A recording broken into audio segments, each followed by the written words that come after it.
حضورین ارجمند، محترم نمایندگان وسایط اخباری عامه، قبل از همه حضور همه شما را به وزارت مهنت، مهاجرت و شغل اهالی جمهوری تاجیکستان خیر مقدم میگویم و به نشست مطبوعاتی امروزه وابسته به نتیجه های جنبست فعالیت وزارت مهنت، مهاجرت و شغل اهالی جمهوری تاجیکستان برای سال 2021 حسن آغاز می‌بخشیم.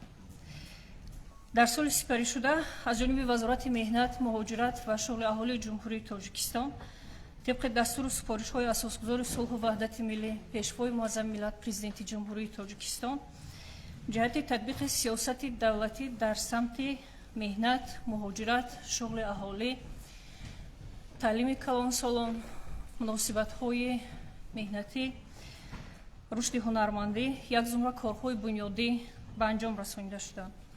در سمت تکمیل زمینه‌های معیاری و حقوقی در سال سپری گردیده 26 لایحه سندهای معیاری و حقوقی تهیه گردیدند که از این 10 لایحه به تصویب رسیده است و 7 لایحه در بررسی حکومت جمهوری تاجیکستان و باقی مانده لایحه‌ها در حالت کارکرد و بررسی قرار دارند. سال 2021 رشد نشاندهنده‌های اساسی سطح زندگی اهالی ادامه داشت و در این مرحله مزد میانه مهنت به حالت 1 دکبر سال 2021 در جمهوری 1525 سامانی و 40 درم را تشکیل میداد که این نشاندهنده نسبت به سال 2020 148.3 سامانی یا اینکه به اندازه 2.8% زیاد است. مسئله پرداخت سریوقتی مزد مهنت تحت نظارت دائمی وزارت قرار داشت و قرضداری از پرداخت مزد مهنت به حالت 1 ینور سال جاری 36.4 میلیون سامانی را تشکیل می‌دهد که این نسبت به اول سال 2021 2.2 مرتبه کاهش یافته است. در این مرحله طبق سازشنامه گنرالی بین حکومت جمهوری تاجیکستان، فدراسیون اتفاقهای کسبه مستقل تاجیکستان و اتحاد کارفرمایان جمهوری تاجیکستان برای سالهای 2021-2023 به تصویب رسیده است و طبق مقررات این سازشنامه زیاده از 50 سازشنامه‌های ساحوی و منطقوی بین کمیته‌های جمهوریوی اتفاقی کسبه و وزارت و اداره‌های داخلدار و قید گرفته شدند. به حالت 1 ینور سال 2022 در کشور زیاده از 30,000 کارخانه‌ها نوابسته از شکل مالکیت فعالیت داشتند که از این 20,000 کارخانه حقوق به امضا رسانیدن شرطنامه‌های کلکتیوی را دارند. 87% این کارخانه‌ها با شرطنامه و سازشنامه‌های کلکتیوی فرا گرفته شدند. در این مرحله فرمایش مشترک وزارت‌های مهنت، مهاجرت و شغل اهالی، مالیه، تندرستی و حفظ اجتماعی اهالی جمهوری تاجیکستان درباره تصدیق ترتیب و معیارهای نمونوی رایگان دادن لباس مخصوص، پایافزال مخصوص و دیگر واسطه‌های حفاظت فردی به کارمندان و خدمتچیان به تصویب رسیده است. با مقصد تامین حفظ سلامتی کارمندان در جایهای کاری در شرایط بیماری سرایتی کووید 19، نگهداری جایهای کاری و فعالیت معتدل کارمندان توصیه‌های مشترک وزارت مهنت، مهاجرت و شغل اهالی جمهوری تاجیکستان، فدراسیون اتفاقهای کسبه مستقل، اتحاد کارفرمایان جمهوری تاجیکستان و سازمان عمومی جهانی تندرستی قبول و برای استفاده منظور گردیدند. حاضرین گرامی، سال 2021 فعالیت 2588 کارخانه‌ها مورد سنجش قرار داده شده است که در نتیجه 11809 قانون ویرانکنی‌ها در ساحه‌های گوناگون معین گردیدند. در نتیجه این سنجش‌ها مبلغ 64 میلیون و 582 هزار سامانی به بودجه دولتی و به فایده شهروندان رویانیده شده است. در مرحله حساباتی 78 حادثه‌های ناخوش در استحصالات به قید گرفته شدند که به شخصان جراحت برداشته و اعضایان عائله جبر دیدگان جهت رویپوش نمودن خراجات علاوگی و کمک پول‌های یک بخته مبلغ زیاده از 1 میلیون و 300 هزار سامانی پرداخت شده است. برای صادر کردن حقوق ویرانکنی‌های مأموری در ساحه مهنت، مهاجرت و شغل اهالی ба 630 нафар роҳбарон ва дигар шахсони масъули корхонаҳо ҷавобгариҳои маъмурӣ татбиқ шуданд. ҳозирини гиромӣ, соли сипаришуда шумораи аҳолӣ дар иқтисодиёт фаъол аз рӯи баҳои пешакӣ 2 миллиону 533 ҳазор нафарро ташкил медод, ки аз ин шумора 2 миллиону 480 ҳазор нафар ё худ 98% дар соҳаи иқтисодиёт машғул буданд. ба мақомоти меҳнат ва шуғли аҳолӣ 141820 нафар муроҷиат намуданд, ки 106262 нафар ҳамчун корҷӯй ба қайд гирифта шуда, ба 58908 нафари онҳо расман мақоми бекорӣ дода шудааст. дар ин марҳила ба 25773 нафар аз тарафи мақомоти меҳнат, муҳоҷират ва шуғли аҳолӣ хизматрасониҳои иҷтимоӣ анҷом дода шудааст. аз теъдоди 70641 нафар бо кортаминшудагон, теъдоди 7023 нафар тавассути ҷойҳои кории бандшуда, 3323 нафар аз ҳисоби қарзҳои хурди имтиёзнок ва 8238 нафар тавассути ярмаркаҳои ҷойҳои кории холӣ соҳиби ҷойи кор гардиданд. ҳамзамон 9733 нафар хатмкардагони курсҳои касбомӯзӣ, инчунин 42324 нафар бо рӯйхатҳои мақомоти меҳнат ва шуғли аҳолӣ аз ҳисоби ҷойҳои кории холӣ бо ҷойи кор таъмин гардиданд.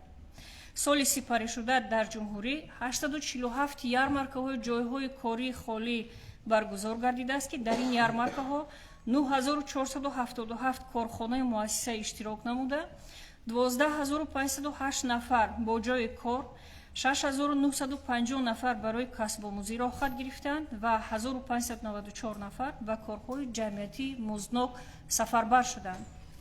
ҷиҳати машғул шудан ба фаъолияти соҳибкорӣ ба 3323 нафар шаҳрванди бекор маблағи 10 миллиону 340 ҳазор сомонӣ кӯмаки молиявӣ дода шудааст. аз ҷумла барои пешбурди фаъолияти истеҳсолӣ ба 1459 нафар маблағи 4 миллиону 953 ҳазор сомонӣ, барои пешбурди тиҷорат ба 1030 нафар маблағи 3 миллиону 495 ҳазор сомонӣ ва барои фаъолияти хизматрасонӣ ба аҳолӣ ба 834 нафар ба маблағи 1 миллиону 892 ҳазор сомонӣ кӯмаки молиявӣ дода шудааст.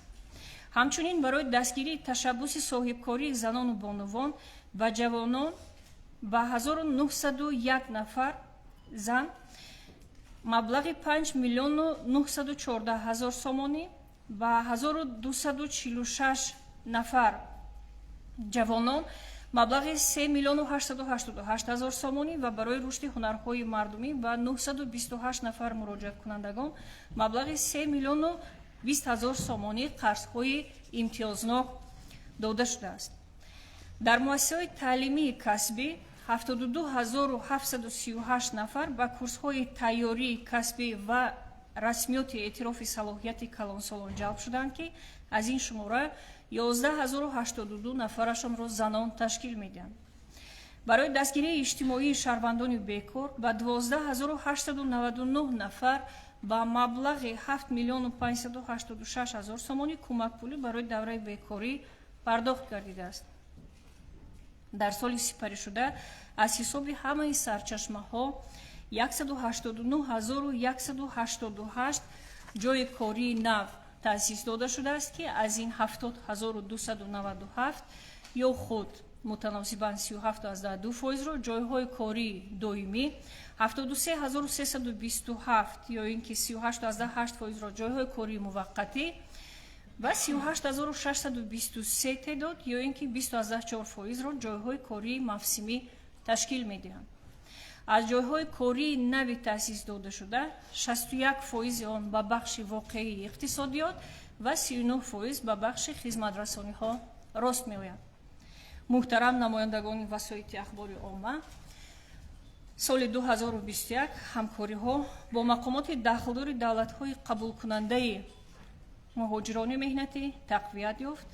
аз ҷумла дар доираи баргузории ҷаласаи 17-уми комиссия оид ба ҳамкориҳои иқтисодӣ байни ҷумҳурии Тоҷикистон ва Федератсияи Россия инчунин ҷаласаи 25 шӯрои роҳбарони мақомоти муҳоҷирати давлатҳо аъзоёни иттиҳоди давлатҳои мустақил ва баргузории форуми 7-уми байнипарлумонии Тоҷикистону Россия, инчунин ҷаласаи 16-уми комиссия оид ба ҳамкориҳои иқтисодӣ байни ҷумҳурии Қазоқистон ва ҷумҳурии Тоҷикистон масъалаҳои марбут ба муҳоҷирати меҳнатӣ баррасӣ гардиданд. дар натиҷа аз ҷониби Федератсияи Россия нисбат ба теъдоди 120,590 нафар шаҳрвандони ҷумҳурии Тоҷикистон афви муҳоҷиратӣ қабул карда шудааст. инчунин дар натиҷаи баргузории чорабиниҳои иттилоотиву фаҳмондадиҳӣ аз ҷониби сохторҳои Вазорати меҳнат, муҳоҷират ва шуғли аҳолӣ теъдоди зиёда аз 150,000 нафар шаҳрвандони мо, ки дар Федератсияи Россия кору фаъолият доранд, будубоши худро қонунӣ гардонданд, ки ин барои бартараф гардидани хавфи ихроҷи онҳо аз давлати қабулкунандаи қувваи корӣ асос гузошт. соли сипарӣ гардида 374,000 нафар, аз ҷумла 353,000 нафар ба Федератсияи Россия, 9,000 нафар ба ҷумҳурии Қазоқистон ва 12,000 нафар ба дигар давлатҳо ба муҳоҷирати меҳнатӣ сафар намуданд. инчунин дар марҳилаи ҳисоботӣ теъдоди 150,000 нафар ба ватан баргаштаанд. ба намояндагии Вазорат дар Федератсияи Россия оид ба муҳоҷират зиёда аз 24,000 дархосту муроҷиатҳои шаҳрвандони ҷумҳурии Тоҷикистон, ки дар қаламрави Федератсияи Россия кору фаъолият менамоянд, барои баррасӣ ворид гардидааст. маблағи зиёда аз 18 миллион рубли русӣ музди меҳнати пардохтнашудаи муҳоҷирони меҳнатӣ рӯёнида шуда ва пардохт карда шудааст. ба 13 қарорҳои судҳои ноҳиявӣ нисбати шаҳрвандони мо бо дахолати намояндагии Вазорати меҳнат, муҳоҷират ва шуғли аҳолии ҷумҳурии Тоҷикистон дар Федератсияи Россия ва бо қарорҳои судҳои болоии Федератсияи Россия бекор карда шуданд. дар ин давра тибқи квотаи тасдиқшуда ба 5777 нафар шаҳрвандони хориҷӣ иҷозат барои фаъолияти меҳнатӣ дар қаламрави ҷумҳурии Тоҷикистон дода шудааст. ин шаҳрвандон аслан дар соҳаи саноат ва истеҳсолӣ барои насб ва ба корандозии хатҳои технологии муосир ҷалб шуданд. дар баробари ин дар ширкатҳое ки иҷозатномаи ҷалби мутахассисини хориҷиро доранд беш аз 39,000 нафар тибқи таносуб мутахассисони ватанӣ бо ҷои кор таъмин гардиданд.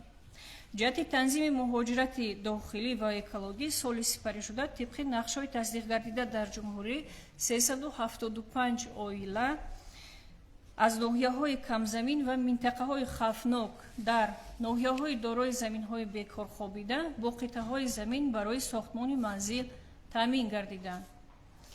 аз ҷумла дар вилояти мухтори кӯҳистони Бадахшон 23 оила, вилояти Хатлон 161 оила, вилояти Суғд 90 ва дар шаҳру ноҳияҳои тобеи ҷумҳурӣ 101 оила. ба ҳамаи муҳоҷирони дохилӣ ва экологӣ аз буҷети давлатӣ қарзҳои имтиёзнок ва кӯмакпулиҳои пешбинишуда пардохт шуданд. ҳозирини арҷманд, яке аз самтҳои муҳими фаъолияти вазорат ин таҳсилоти ибтидоии касбӣ маҳсуб меёбад.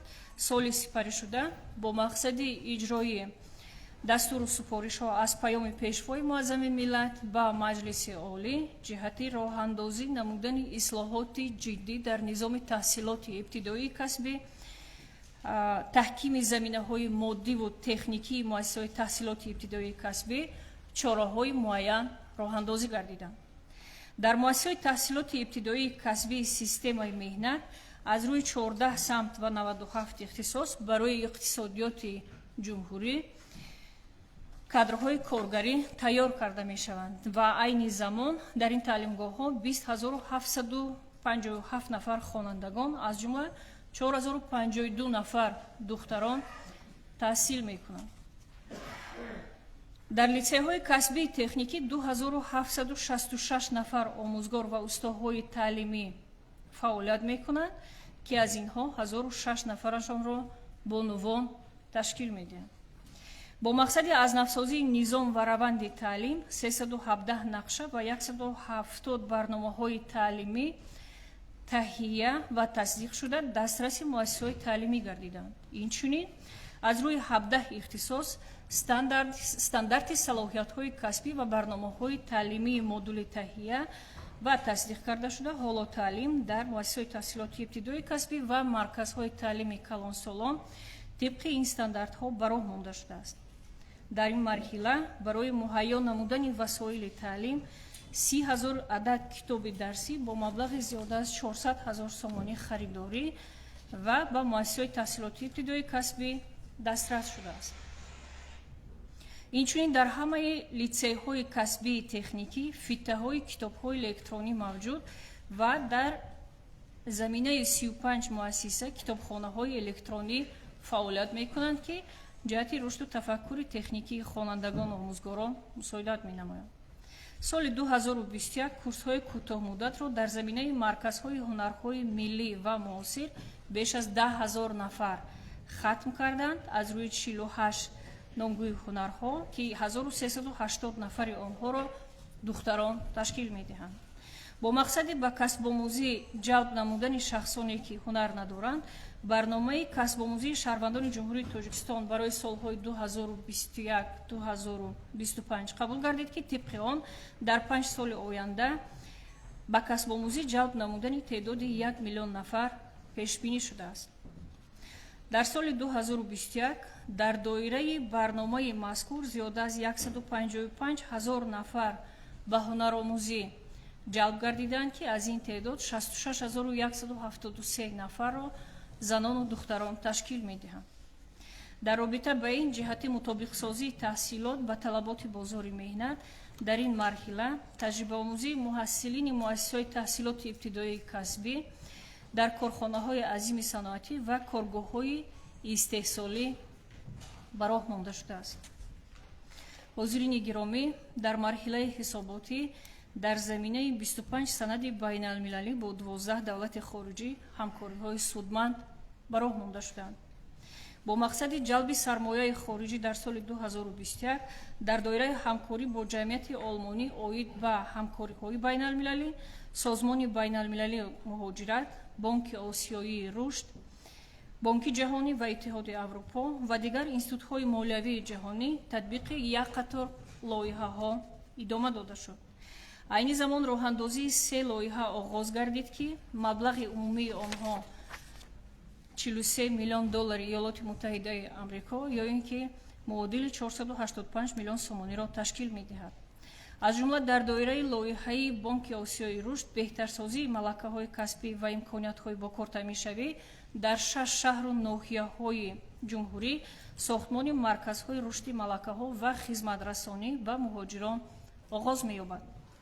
инчунин бо мақсади аҳамияти тавсеяи шуғли фосилавӣ дар шароити муосир барои Тоҷикистон, ки ба рушди малакаҳо ва бокортаминкунии ҷавонон мусоидат мекунад, вазорат дар ҳамкорӣ бо хазинаи кӯдакони Созмони Милали Муттаҳид лоиҳаи модели фосилавии шуғли ҷавонони осебпазир дар Тоҷикистонро татбиқ намуда истодааст.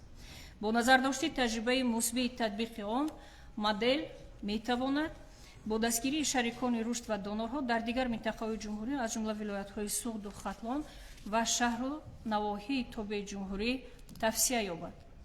ҳадафҳо ва самтҳои афзалиятноки фаъолияти вазорат дар соли ҷорӣ аз паёми асосгузори сулҳу ваҳдати миллӣ, пешвои миллат, президенти ҷумҳурии Тоҷикистон муҳтарам Эмомалӣ Раҳмон ба Маҷлиси олӣ маншаъ мегиранд, ки фароҳам овардани заминаҳои мусоид барои таъмини шуғли пурмаҳсул аз ҷумлаи онҳо буда, айни замон лоиҳаи консепсияи шуғли пурмаҳсул дар ҷумҳурии Тоҷикистон барои давраи то соли 2040 таҳия ва дар мувофиқаи вазорату идораҳо қарор дорад. таҳияи барномаҳои миёнамуҳлати татбиқи он барои зина ба зина баланд бардоштани сатҳи зиндагии аҳолӣ заминаҳои воқеӣ фароҳам меоварад. ҳамзамон дар назар аст, ки дар ҳамкорӣ бо дигар мақомоти дахлдор то соли 2026 шаҳрвандони синни аз 18 сола боло, ки касбу ҳунар надоранд, ба касбу ҳунаромӯзӣ ҷалб ва ҷиҳати сартосар соҳибкасб гардидани аҳолӣ тадбирҳои иловагӣ роҳандозӣ гарданд. бо назардошти эълон гардидани солҳои 2022-2026 ҳамчун солҳои рушди саноат ҷиҳати баланд бардоштани сифати таҳсилот ва касбомӯзӣ дар муассисаҳои таълимӣ ҷорӣ намудани омӯзишу ихтисосҳое ки барои бозори меҳнат заруранд дар ҳамкорӣ бо вазорати саноат ва технологияҳои нав тадбирҳои амалӣ ва муассир андешида мешавад. ҳамчунин бо мақсади таъмини сифати хизматрасониҳо ба аҳолӣ бахусус шаҳрвандони бекор ва муҳоҷирони меҳнатӣ ба бунёди низоми рақамӣ афзалият дода мешавад. бо ин мақсад соли гузашта вазорат барои ҷалби сармоя ҷиҳати васеъ намудани хизматрасониҳои рақамӣ форуми ҳамкорӣ бо донорҳо ва шарикони рушд дар соҳаи меҳнат, муҳоҷират ва шуғли аҳолиро баргузор намудааст. дар ин самт сомонаҳои касб, кор, шуғл фаъолият гардида портали ягона дар самти таълими калонсолон ва махзани маълумоти хонандагони муассисаи таҳсилоти ибтидоии касбӣ барои таъмини фаъолияти самараноки мақомоти меҳнат созмон дода шуд. бо назардошти тақвияти фаъолият дар рақамикунонии соҳа ду ёддошти тафоҳум байни вазорат ва ташкилоти ҷамъиятии таҷрат инчунин ҷамъияти дорои масъулияташ маҳдуди сармояи рақамӣ ба имзо расонида шудааст. дар доираи ин санадҳо дар муддати 500 рӯзи оянда бояд ба тақвияти касбомӯзӣ, интихоби дурусти касб бо истифода аз зеҳни сунъӣ, рушди малакаву салоҳиятҳои ҷавонон дар самти технологияҳои иттилоотӣ ва ҷорӣ намудани низоми ягонаи ба ҳисобгирии электронии шартномаҳо ва дафтарчаҳои меҳнатӣ чорабиниҳои амалӣ татбиқ гарданд. тибқи нақшаи дурнамои соҳа то соли 2025 сохтмон ва азнавсозии 20 иншооти соҳавӣ ба маблағи зиёда аз 74 миллион сомонӣ дар назар аст ки ба бунёди онҳо шароити кор ва сатҳи хизматрасониҳо дар системаи вазорат беҳтар мегардад. дар ин давра доир ба масъалаҳои марбут ба фаъолияти вазорат дар маҷмӯъ зиёда аз 28 000 муроҷиатҳои шаҳрвандон ба дастгоҳи марказии вазорат ва сохторҳои он тариқи хаттӣ ва шифоҳӣ ворид гардиданд ки аксари ин дархостҳо ба масъалаи дарёфти ҷойи кор, ҳифзи меҳнат, муҳоҷират ва касбомӯзӣ рабт доштанд. ҳамаи дархостҳои шаҳрвандон моҳиятан баррасӣ гардиданд, ҷиҳати ҳалли онҳо қарорҳои дахлдор қабул гардиданд. дар маҷмӯъ вазорати меҳнат, муҳоҷират ва шуғли аҳолии ҷумҳурии Тоҷикистон дар татбиқи сиёсати иҷтимоии ҳукумати кишвар бо истифода аз зарфиятҳои мавҷуда фаъолият намуда нақша дорад ки дар соли 2022 фаъолияти худро ба ҳалли масоили марбут дар соҳаҳои меҳнат, муҳоҷират, шуғли аҳолӣ, таҳсилоти ибтидоии касбӣ ва таълими калонсолон равона намояд. ташаккур ба таваҷҷӯҳатон. марҳамат.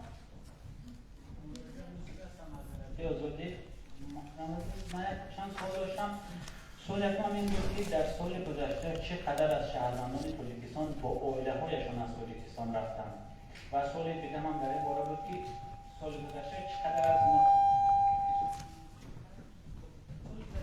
چقدر از متخصصان تاجیک طریق برنامه تلسلم از تاجیکستان به روسیه کوچیدند. یعنی سوال اول در مورد اینکه چقدر مهاجران با عائله‌هایشان رفتند و سوال دیگر هم در مورد این بود که چقدر از مهاجران طریق برنامه تلسلم به روسیه کوچیدند و اینجا در مورد عفو مهاجران یا آماری که کرده ایم و لازم است که خود چقدر از تعداد عمومی شهروندان تاجیکستان که ورودشان به روسیه ممنوع است و در مورد این حجت‌های مهاجران محترم حاضر در سوال داشتم که آیا این حجت‌های نفرانی که خود را همچنین تمایلات ثبت می‌کنند تفتیش کرده می‌شوند، چون حالت‌هایی هست که برخی نفران به خاطر همون گرفتن امتیازها از طریق نصب کردن کم کسب کردن شده برخی دیگر خود را تمایلات و قید می‌گیرند ولو که در دایره شخصان کارگر هستند. آیا حجت این نفران تفتیش می‌شود به شکل زیاد؟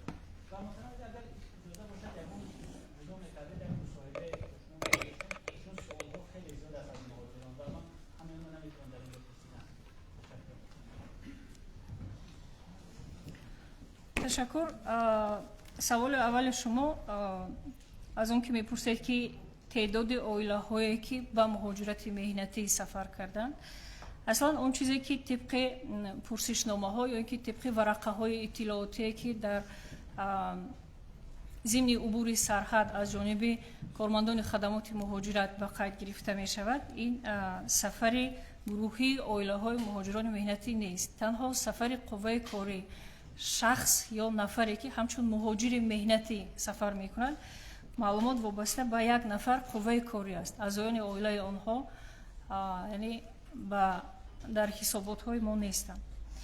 ва он саволи дигаре ки тибқи барномаҳои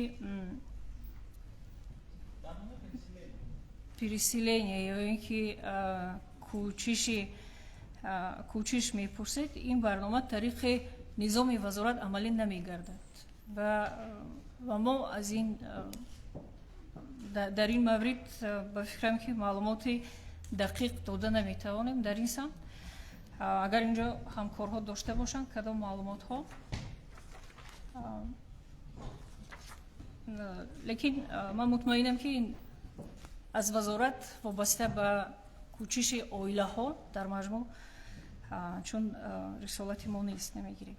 дар мавриди афви шаҳрвандони мо ки дар Федератсияи Россия кору фаъолият доштанд ва манъи вурудашон ба маҳзи содир намудани қонунвайронкуниҳои хуб таркибӣ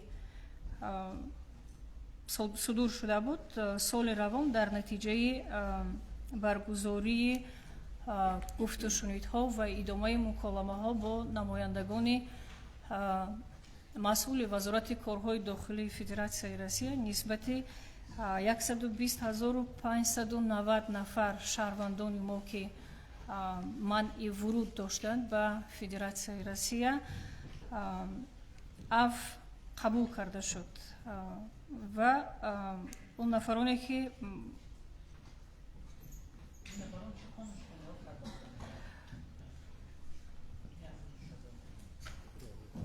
инҳо нафароне буданд ки тибқи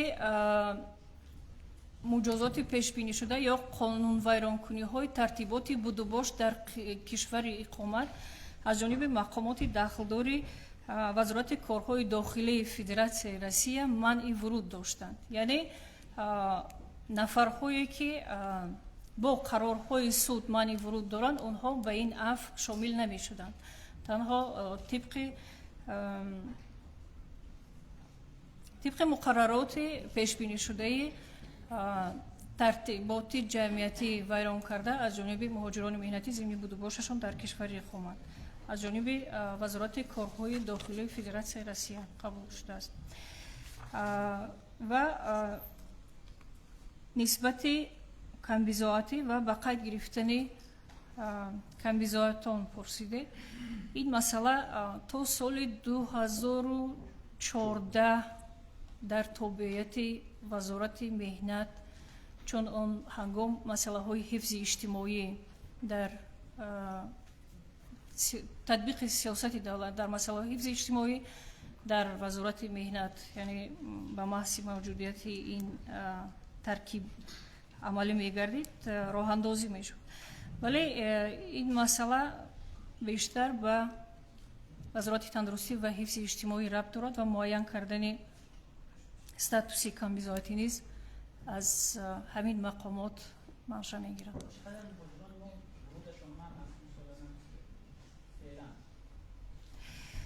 аз теъдоди умумии зиёда аз 272,000 нафар ки 272,000 нафар ки эҳтимоли ба ҳамин рӯйхат ворид шудан доштанд, дар соли 2021 теъдоди зиёда аз 150,000 нафар вақте ки будубоши худро қонунӣ гардониданд, эҳтимоли яъне ба ҳамин рӯйхат ворид шуданашон коҳиш ёфт, сарфи назар шуд. ва айни замон корҳои фаҳмондадиҳӣ вобаста ба қонунигардонии будубоши шаҳрвандони мо дар Федератсияи Россия ки муҳлати эътибораш то охири соли 2021 буд, ба поён расидааст. вале аз ин теъдод чуноне ки маълумот додем, наздик ба 150,000 нафар ё ки дақиқан 147,362 нафар ба ватан баргаштанд ва тибқи маълумотҳо ва пурсишҳои муштараке ки вазорати меҳнат муҳоҷират ва шуғли аҳолӣ бахусус хадамоти муҳоҷират дар якҷоягӣ бо вазорати корҳои дохилии ҷумҳурии тоҷикистон барои муайян намудани макони буду боши муҳоҷирони меҳнатӣ, чун мо маълумоти дақиқи шиносномавӣ гирифта будем аз Федератсияи Россия. аксари ин шаҳрвандон наздик ба 80 000 нафар дар ҳудуди яъне дар қаламрави ҷумҳурии тоҷикистон буданд ва 150 000 нафар тибқи иттилои сарраёсати хадамоти муҳоҷирати вазорати корҳои дохилии Федератсияи Россия то фароварди соли 2021 будубоши худро аллакай қонунӣ гардониданд. Саломат бошед. وزارت مهنت مهاجرت و شهروندانی که در بازار مهنت داخلی رقابت‌پذیر نیستند کدام تدبیرها اندیشیده می‌شود؟ من در نظر دارم معیوبان و مادران سه‌فرزند را.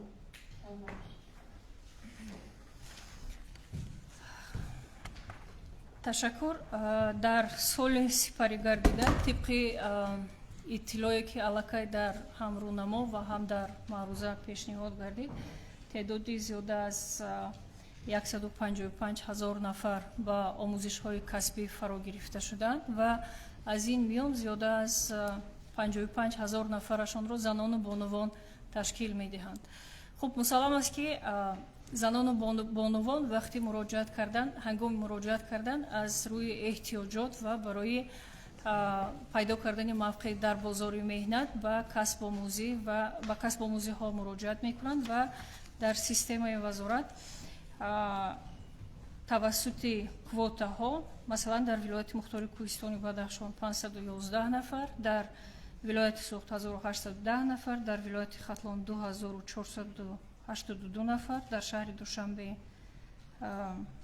876 نفر و نوحیه‌های تابع جمهوری 1344 نفر.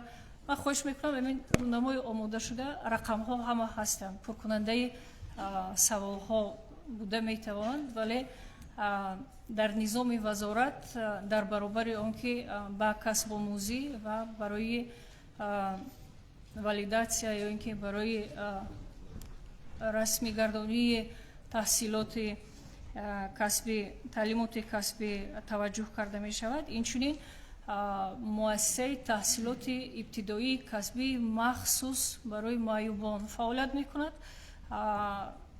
این مؤسسه در شهر دوشنبه و با فیلیال در ولایت مختار کوهستانی بدخشان با فراگیری زیاده از 300 نفر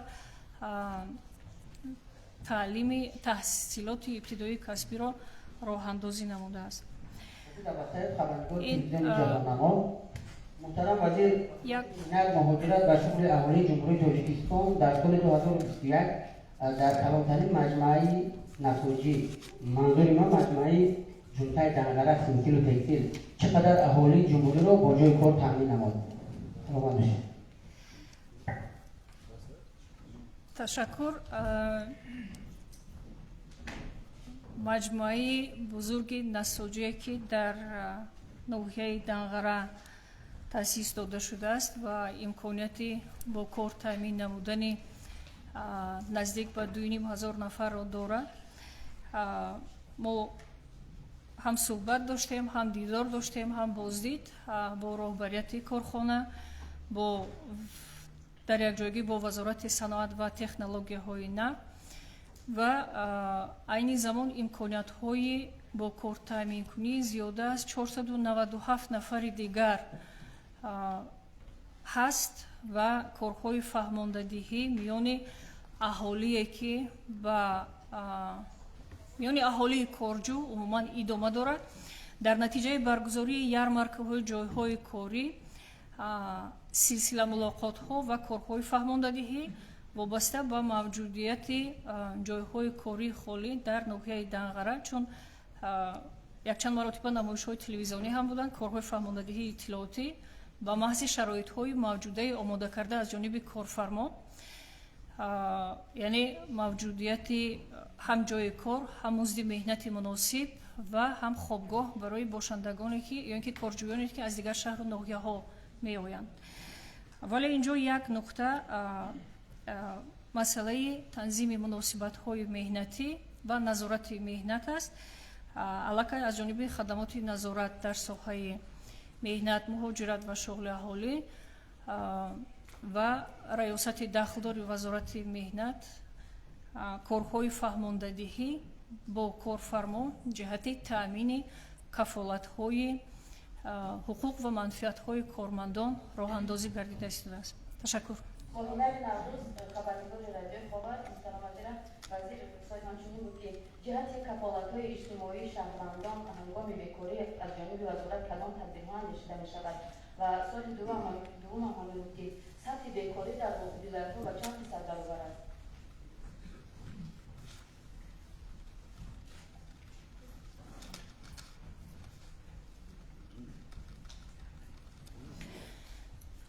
дар соли 2021 саволи шумо кафолатҳо дар ҳангоми бекорӣ шаҳрвандоне ки ба мақомоти меҳнат ва шуғли аҳолӣ муроҷиат мекунанд, яъне ба агентии меҳнат ва шуғли аҳолии ҷумҳурии Тоҷикистон ҳамчун бекор ба қайд гирифта мешаванд расман ва вақте ки ҳамчун бекор расман ба қайд гирифта шуданд тибқи барномаҳои махсус бо кӯмакпулиҳо, яъне шумо илова доред барои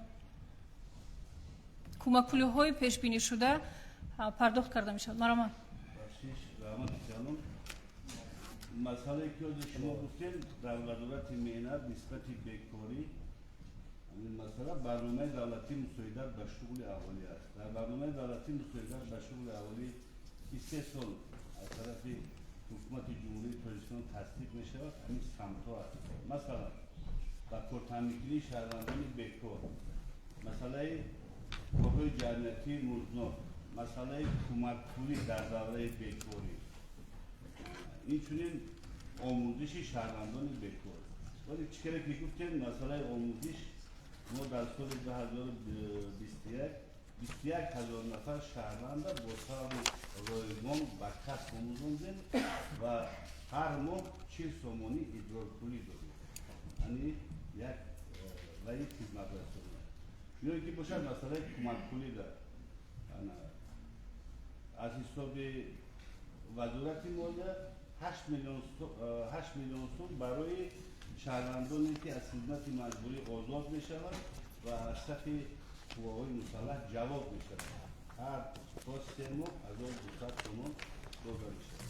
ё ин ки масъалаи корҳои ҷамъиятӣ бошад, дар як моҳ аз тарафи агентӣ 200 сомон дода мешавад, аз тарафи корфармо 250 сомон дода мешавад. ӯ 21,000 ки мо масъалаи омӯзиш кардем, ин бо табъи рӯзгон аст. агар мо ҳамин хел ҳисоб кунем дар соли 2021 қариб бар 237,000 хизматрасониҳои иҷтимоӣ расм кардем ки 47% яъне замон ташкил мекунад. ташаккур. Як маълумоти иловагӣ, саволи дуюми шумо сабти бекорӣ аз рӯи табақабандӣ дар минтақаҳои кишвар ва умуман пардохти кафолатпулиҳо ё ин ки кӯмакпулиҳо барои давраи бекорӣ, ин тибқи моддаҳои 24, 25, 26, 27 ва 28 қонуни ҷумҳурии Тоҷикистон дар бораи мусоидат ба шуғли аҳолӣ таъин ва пардохт карда мешавад. аллакай дар бораи кӯмакпулиҳо ё ин ки тартиби пардохти кӯмакпулиҳо маълумот гирифтед. аслан ин барои давраи бекорӣ ба шаҳрвандоне ки бинобар ихтисор шудани ҷойҳои корӣ, бинобар тағйир ёфтани шароити меҳнат аз нав ташкилдиҳӣ ё ин ки барҳамхӯрии ҷойҳои корӣ, барҳамхӯрии корхонаҳо, яъне пардохт карда мешавад.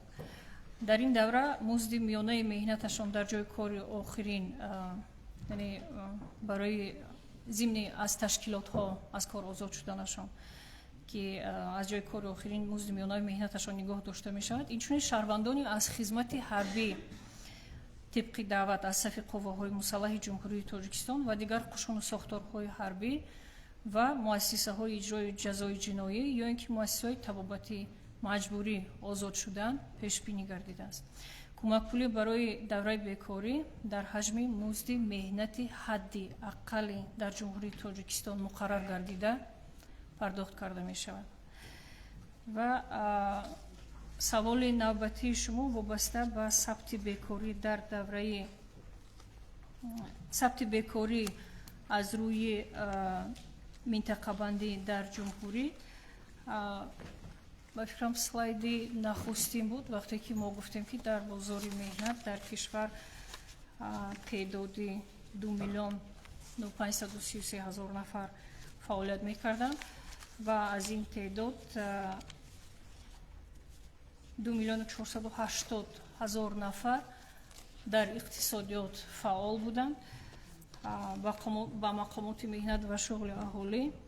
хуб 141,820 нафар гуфта шуд дар рӯнамо ки ҳамчун ҳамин слайд бале 141,824 нафар шумораи умумии муроҷиаткунандаҳо ва ба 58,908 нафар мақоми расмии бекорӣ дода шудааст.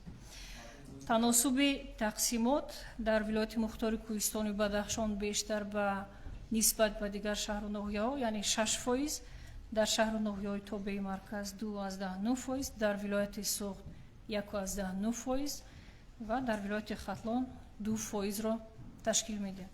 саломат бошед.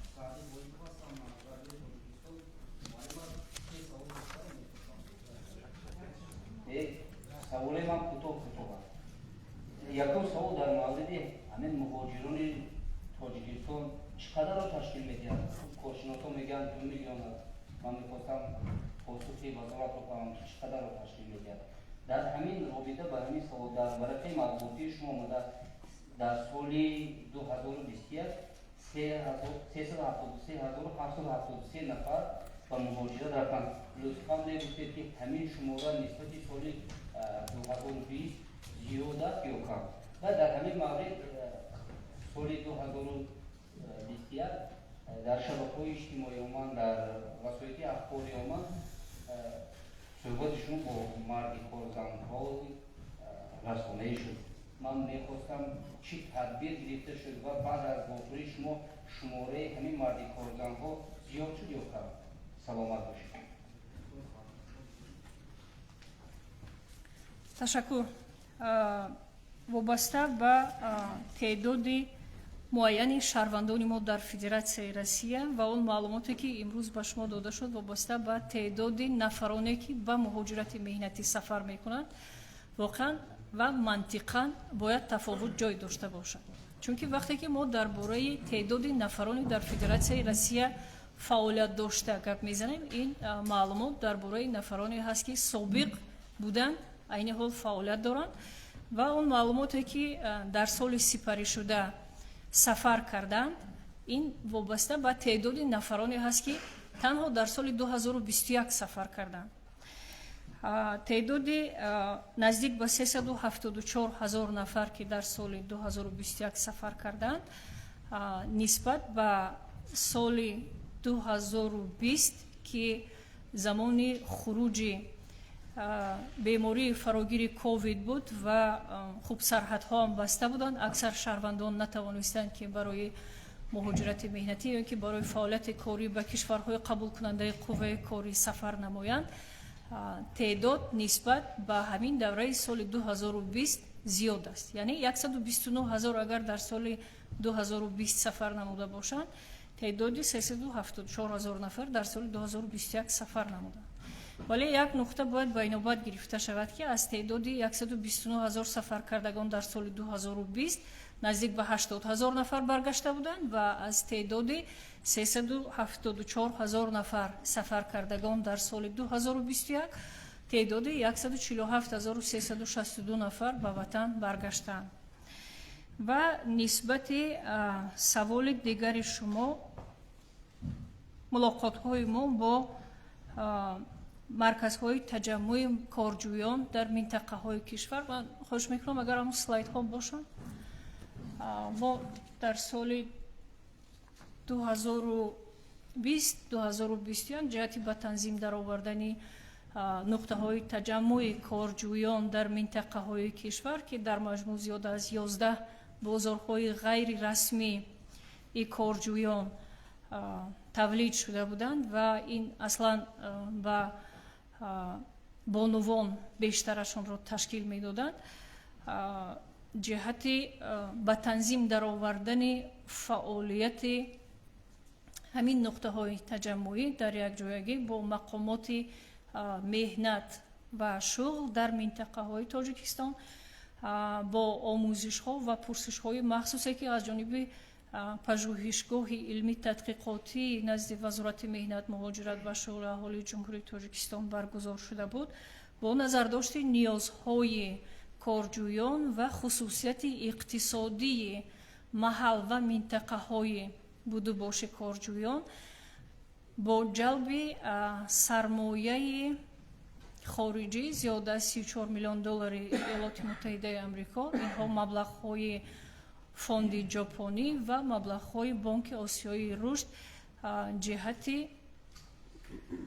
роҳандозӣ намудан ё ин ки татбиқи лоиҳаи марказҳои рушди малакаҳо ва имкониятҳои бо кортамишавӣ дар 6 шаҳру ноҳияҳо. зоҳиран ҳамон гуна расмҳое ки дар рӯнамо мебинед бояд марказҳо қомат афрозанд. ин марказҳо барои аз нав омӯзонидан ва ба кор таъмин намудани аҳолии корҷӯ ба хусус занону бонувон дар минтақаҳои Тоҷикистон мусоидат хоҳанд кард. теъдоди умумии корҷӯён дар нуқтаҳои таҷаммӯъ ё ин ки дар нуқтаҳое ки корҷӯён ҷамъ меёбанд ба хусус дар шаҳрҳои Бохтар, шаҳри Душанбе, шаҳри Хуҷанди вилояти Суғд мутаносибан ҳамин марказҳои рушди малакаҳо ва имкониятҳои бо кортаминшавӣ аз рӯи хусусияти иқтисодии минтақаҳо дар минтақаи Бохтар ба кластери кишоварзӣ ва аз кишоварзӣ ба саноати рушдкунанда табдил дода мешавад. ҳамин гуна касбҳо омӯзонида мешаванд ва имкониятҳои бо кортаминшавӣ низ дар ин марказҳо аслан аз рӯи хизматрасонӣ аз рӯи самти хизматрасониҳо ва кишоварзӣ роҳандозӣ мегарданд.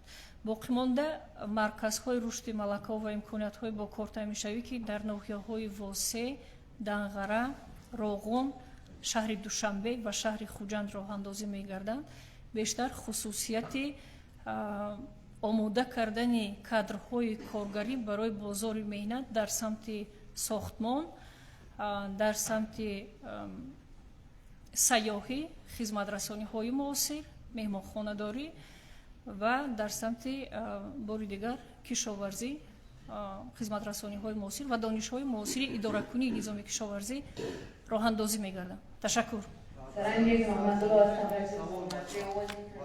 در زمینه همین سوالی که حضور گفتید مرکز ملک‌های رشد تشکیل می‌یابند اینها در کدام مدت تشکیل میشن طول چند سال این به نقشه گرفته شده است و بعدا می‌گویید که تعداد زنان کارجوی مثلا در جمهوری چقدر است؟ مرکزی رشد ملکه‌ها تشکر. شما تشکر برای سوال.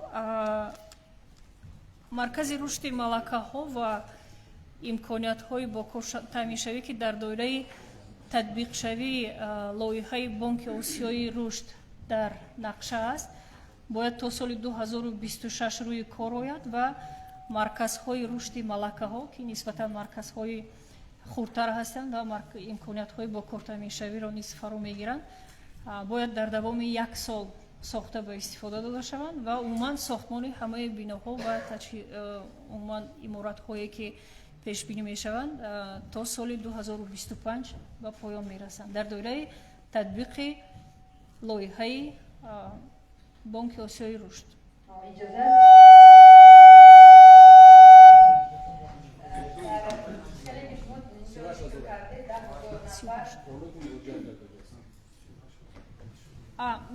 ман маъзарат мехоҳам, савол ҷавоби мо ҳанӯз нопур аст. Ба саволи якум 38852 нафар ҷавонони бекор ки бо мусоидати мақомоти меҳнат ва шуғли аҳолӣ муроҷиат карданд ва бо кор таъмин гардиданд, умуман шумораи 54.9% корҷӯёнро ташкил медиҳанд ки бо кор таъмин карда шуданд. теъдоди 70,600 нафар буд ба назарам дар 70,600 нафар буд дар рӯнамо ҳамин қадар ташкил медиҳанд. саломат бошед. маромад. радиои бурунмарзӣ шумо таъкид кардед 10,000 нафар ба ҳунарҳои мазмунӣ, ҳунарҳои миллӣ фаро гирифта шуданд барои омӯзиш.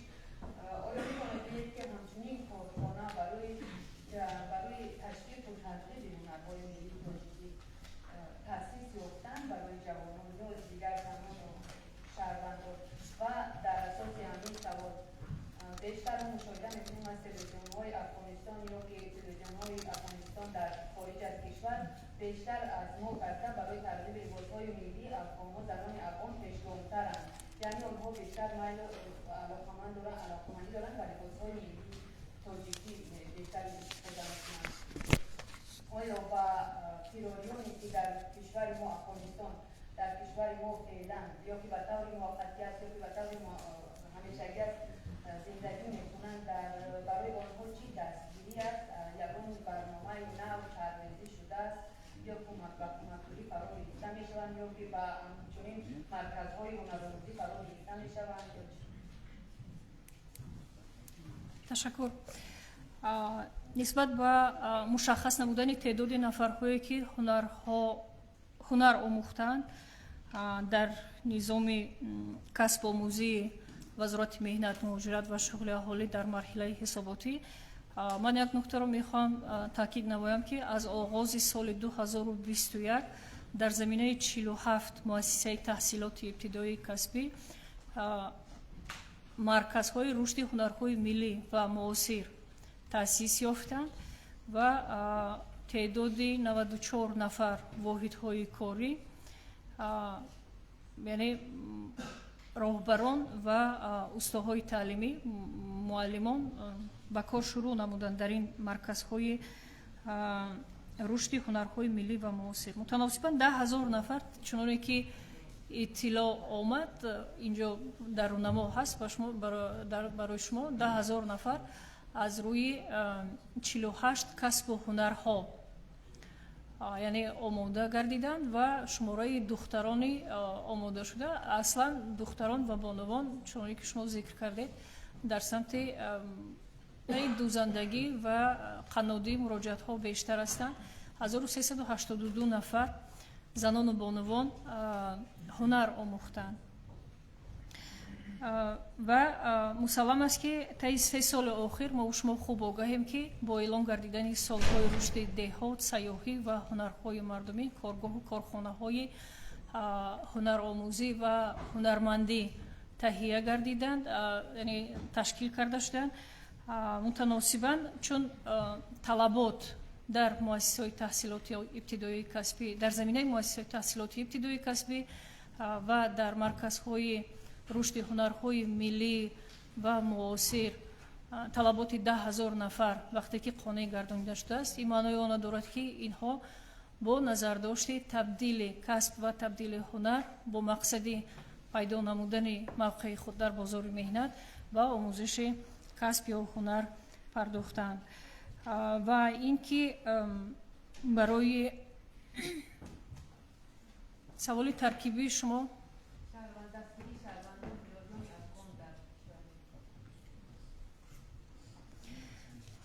дастгирии шаҳрвандони афғонистон дар самти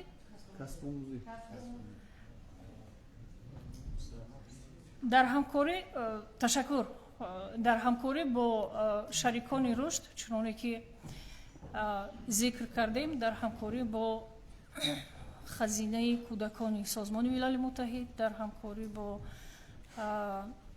маблағҳои махсуси иттиҳоди аврупо барои фаро гирифтани муроҷиаткунандагон ба хусус паноҳҷӯяндагони ҷумҳурии исломии афғонистон дар ҷумҳурии тоҷикистон, як идда шаҳрвандони ҷумҳурии исломии афғонистон низ дар системаи меҳнат ва шуғл ва касбомӯзӣ фаро гирифта шуданд ва дар марҳилаи ҳисоботӣ теъдоди наздик ба 650 нафар аз омӯзишҳо касбомӯзӣ фаро гирифта шуданд дар низоми таҳсилот дар марказҳои таълими калонсолони тоҷикистон. معلومه سعید حیدر هستم روبروی شدی و کروی تبکر ژورنالیستی گازete پنج. همگان می‌دانند که بازار مهنت در جمهوری تاجیکستان باید تنظیم کرده شود و هر یک اقتصاد و آن چیزی که آموزنده میشد در دوره طلبات بازار مهنت باید به نظر گرفته شود. یک از بازارهای بسیار هم با نفوذ و سرطلبات امروزه بازار تاجیک، بازار مهنت این ساحه تندرستی کشور شد. این به شما رسانده شده است که در تمام شهر و ناحیه‌ها گرچند که مؤسسه‌های دولتی تعلیمی باید کسب‌های دکتری یا کسب‌های طبی موجود بود، بازی ده‌ها مؤسسه‌های تعلیمی خصوصی علیه عمل می‌کنند. کار تا به جای رسیده است که در بعضی از مؤسسه‌ها 0.25% کارمند باید فعالیت کنند. این رو در مثال ما دیروزکه نویسنده بودیم درباره مؤسسه‌های تندرستی شهری ناحیه فیض‌آباد که زیاده از 10 نفر کارمندان با 0.25 فعالیت میکنند که از طرف مؤسسه‌های شما یگان خدمتگزار نیست، آنها از اون سحر آمدن تا بیگه فعالیت میکنند. 0.25% همون صرف کاری باید فعالیت کنند، لیکن از همین سحر میتونن تا بیگه کار میکنند. همون 300 و چند سامانه که برای 0.25 نگرانده شده است، اون مبلغ میگیرن. چی باید کرد؟ کی اینا نظارت میکنه؟ ما همین چیزا نمی‌شناسیم. ما امیدواریم که مثلا وزارت مهنت باید این مسئله ممکن که یک نظارت میبرد یا که چیز جای خودش میبرد که این چنین نشد تا به این روز چنین است. این در یک ناحیه ممکن، این چنین در یک ناحیه نیست. میتوان گفت که در کل جمهوری در ساحه تندرستی میتوان چنین است. چی باید کرد؟ شکر. саломат бошед. ман мехостам ки ба суоли шумо дар доираи консепсияи шуғли пурмаҳсул ҷавоб гӯям, вале мебинам ки мушаххас вобаста ба мавҷудияти мушкилоти як соҳа ва як ноҳия ибрози назар менамоед. хадамоти назорат дар соҳаи меҳнат як каме рӯшанӣ меандозанд ба он мушкилоте ки инҷо шумо гуфта истодаед, вале бозори меҳнат воқеан ба танзим дароварда мешавад дар доираи ваколатҳо ва салоҳиятҳое ки вазорат дорад ва дар доираи барномаҳои давлатӣ қабул гардида. консепсияи шуғли пурмаҳсул дар ҳамаи самтҳо фарогири тамоми самтҳои фаъолияти иқтисодӣ ҳаст ва барномаи навбатӣ ё ин ки лоиҳаи навбатии консепсияи шуғли пурмаҳсул ки тибқи супориши пешвои муаззами миллат аз паёми навбатиашон барои давраи то соли 2040 таҳия гардидааст ва айни замон дар мувофиқаи вазорату идораҳо қарор дорад. ман фикр мекунам ки барои ҳалли ин муаммоҳои ҷойдошта ва ба танзим даровардани фаъолияти соҳавӣ и аксар самтҳои фаъолият мусоидат хоҳад кард. мушаххас вобаста ба ставкаҳои корӣ ва ба танзим даровардан. маромад муродзода. معلم عزیز بخشش یک دقیقه همین ستافه کاری مفتی قانونگذار مفتی کنسولی جمهوری تاجیکستان 8 ساعت کاری است. وقتی که من از 4 یک حصه کاری میکنم چی باید کی اجازه داد که بیچاره از هر تا بیگه در اونجا فعالیت کنه؟ کی باید این نظارت کنه؟ اینجا فقط عملهای کارپسیونی است. استاد گرامی خواهش میکنم متخصص جواب بده و خلاصه بکنه. مرحمت. تشکر. برای خط سوالی به مورد است. طلباتی قانونگذاری طوری که در اینجا قید کرده شد در مسئله تامین کفالت‌های حقوقی مهنتی از ماده 35 کنستیتوسیون منشأ میگیرد و مشخص در کدکس مهنت پیش‌بینی کرده شده.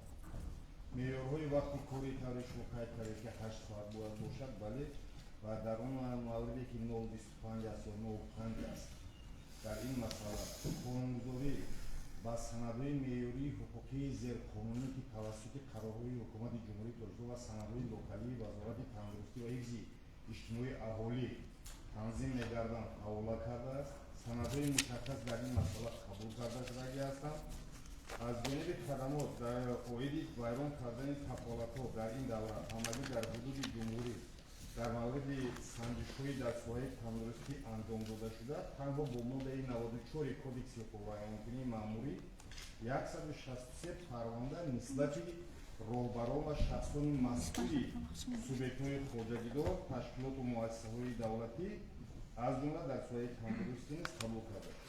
бояд ба вайрон кардани низоми пардохти изофакориҳо дар соҳаи тандурустӣ ва ҷой доштани камбудиҳо ба раиси вилояти катрон аз натиҷаи санҷишҳои дар соҳаи тандурустӣ гузаронида шуда ва ба вазири молия аз ҷониби хадамот мактуб фиристода шудааст.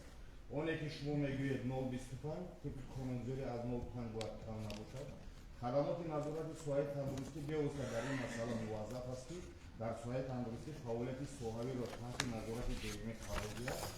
оид ба ҷой доштани амалҳои коррупсионӣ агар далелҳои мушаххас бошанд гурӯҳи ташкилоти журналистӣ мунтазам фаъол аст дар ин масъалот метавонед ба агентии назорати давлатии молия ва муҳофизат ба коррупсия муроҷиат кунед. оид ба масъалаҳои дар соҳаи тандурустӣ ҷойдоштани изофакорие ки пардохт намешавад ё бо табризҳои меҳнатӣ гӯё ки амалӣ карда мешавад хадамот барои ҳамкорӣ бо тамоми вазорати ахбори омма омода аст. мо омода ҳастем бо шумо ин масъаларо алоҳида ба тариқи амалӣ намудани санҷишҳои мақсаднок дар минтақаҳои интихобгарда дар минтақаҳои гуногун муассисаҳои интихобгарида амалӣ намудем. саломат бошед. як ҷавобашона пурра кунем. мо ба фикрам агар якчанд дақиқа мумкин инчунин дар натиҷаи харитаи роҳ ва дар натиҷаи татбиқи самараноки ҳам харитаи роҳ ва ҳам консепсияи шуғли пурмаҳсул барои давраи то соли 2040 ки бо мақсади умуман ҳадафмандона бо мақсади ноил гардидан ба ҳадафҳои стратегии миллӣ равона мегардад. омилҳои таъсиркунанда бар рушди ҷумҳурии тоҷикистон дар самти ҳам идоракунии давлатӣ, ҳам рушди иқтисодиёт ва ҳам рушди ҷамъият бо такя ба навовариҳо ҷиҳати пешгирӣ намудан аз сарзадани ҳамагуна хавфу омилҳои коррупсионӣ тадбирҳо андешида шуданд ва дар сурати ворид гардидани муроҷиатҳо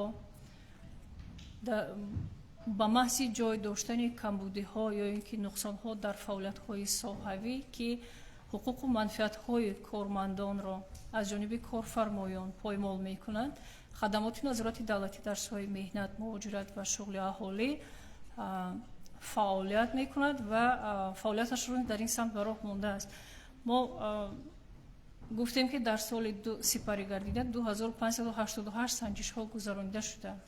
метавонад ки ин теъдод яъне санҷишҳои нақшавӣ ва санҷишҳои ғайри нақшавӣ тибқи муроҷиатҳо сурат гиранд.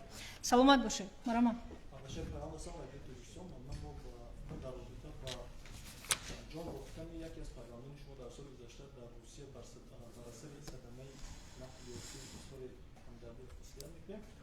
سوال من در همین مورد است که آیا وزارت و حکومت مهنت و مهاجرت در این سمت چی تدبیرهایی می‌اندیشد برای برگرداندن آسان مهاجران و جانباختگان شهید؟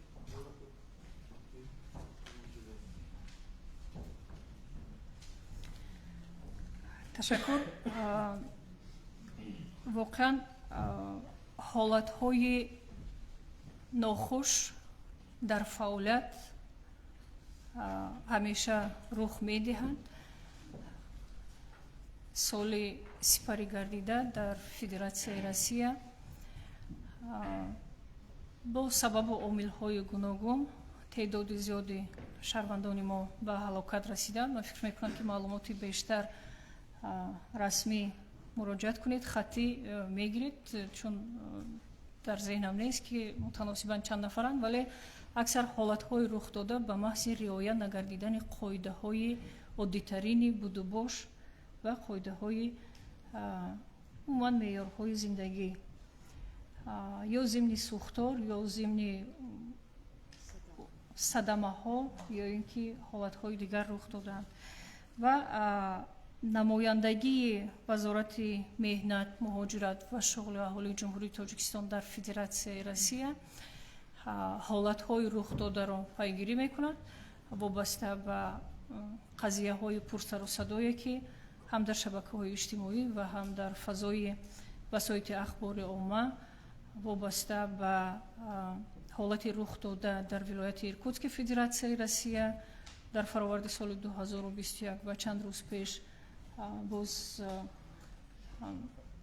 марги 6 нафари дигар яъне пайгирӣ мекунад ва маълумотҳо фавран ба вазорат дастрас мешаванд дар шинохт ва интиқоли ҷасадҳо дар якҷоягӣ бо кумитаҳои махсуси тафтишотӣ корбарӣ мекунанд ва дар якҷоягӣ бо ширкатҳои ҳавопаймоии ватанӣ барои интиқоли ҷасадҳо ҳамкориҳо роҳандозӣ шудааст. Саломат бошед. Марҳамат. من می‌خواستم آیه همون زن‌های مردکار پرسم شما فکر که در سال 2025 همون مرکزها به انجام می‌رسد ساختمانش تا اون سال احوال این زن‌ها چی می‌شود و وزارت به آنها یگان کمک پولی یگان چیزی می‌دهد چون چند روز پیش رادیو آزادی گزارش کردن همان احوالشان بعد از بیکاری اذیت می‌کشند. بعدا می‌خواستم پرسم که در تاجیکستان در امور چقدر اهالی قابل مهنت است و چقدر از آنها در مهاجرت قرار دارند و اون گفته که چند نفر شهروندانی افشوده آیا رویخط همین شهروندان در دست در وزارت قرار دارد و وزارت آن را نشر میکند یا این نفران چگونه خبر می‌یابند که آنها افشودند و میتوانند به روسیه بروند. واسه سوال آخر خصوص پیشواز هم در نما هم در آموزان اگر سوال اول همون شرح باشه وابسته به همه سوال‌های شما تشکر به توجه شما و واقعا سوال‌هایی که داده شدند سوال‌های داغند و حل طلب و جواب طلب هم هستند چون که در نظر اهل وسایط اخباری عامه در مد نظر وسایط اخباری عامه قرار دارند. اون که ما گفتیم که مرکزهای رشد ملکه‌ها تأسیس می‌یابند تا سال 2026 یعنی این زمانی به انجام رسیدن تطبیق لایحه‌ای که مبلغ گذاری می‌شود از طرف بانک آسیای رشد است. لیکن امکانیت خوب زودتر ساخته به استفاده دادن این مرکزها در مدت همین گونه مرکزی که در نما می‌بینید یک مرتبه اگر توجه کنید شما همین گونه مرکزها و امکانیت شاید در دوام در ظرف یک سال ساخته به استفاده داده شدنش باشد.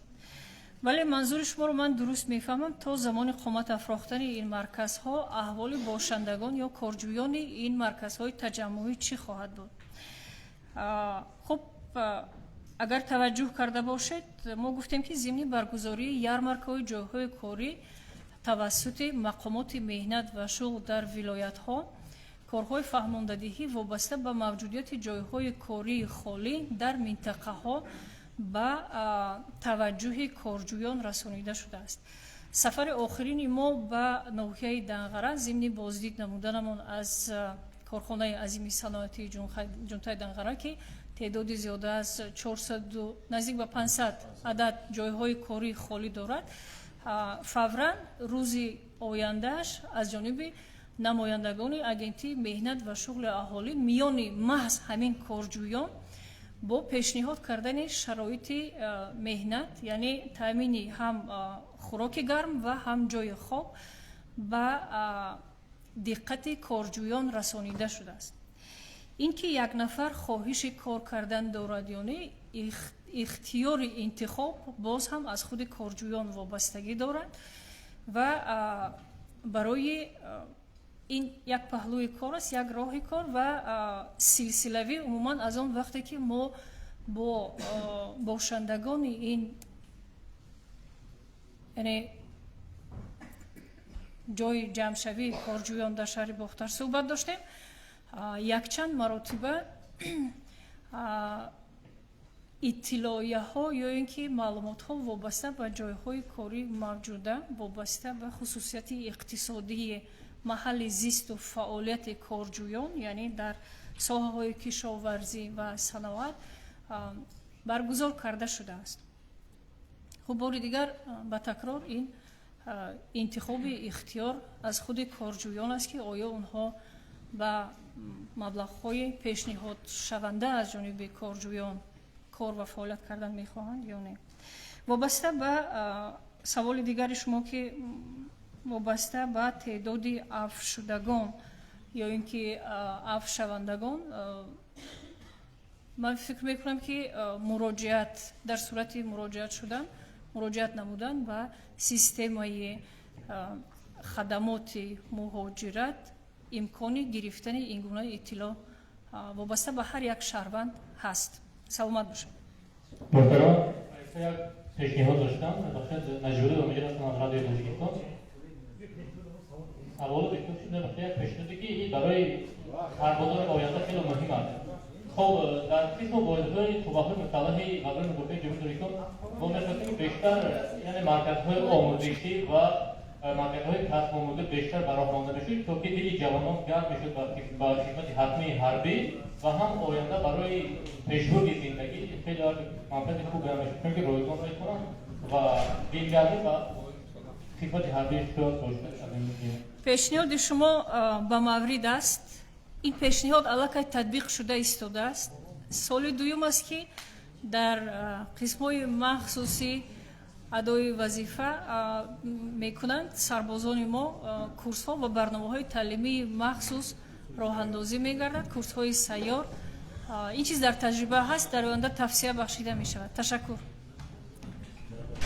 همکاران عزیز، همه شما را با عدالت و مهنت خوش آمدید میگیم. از وقت مقرر شده ما حدود 15 دقیقه زیاد صحبت کردیم. اگر سوال‌های اضافی باشند می‌توانید و حیثیت موضوع پیشنهاد کنید.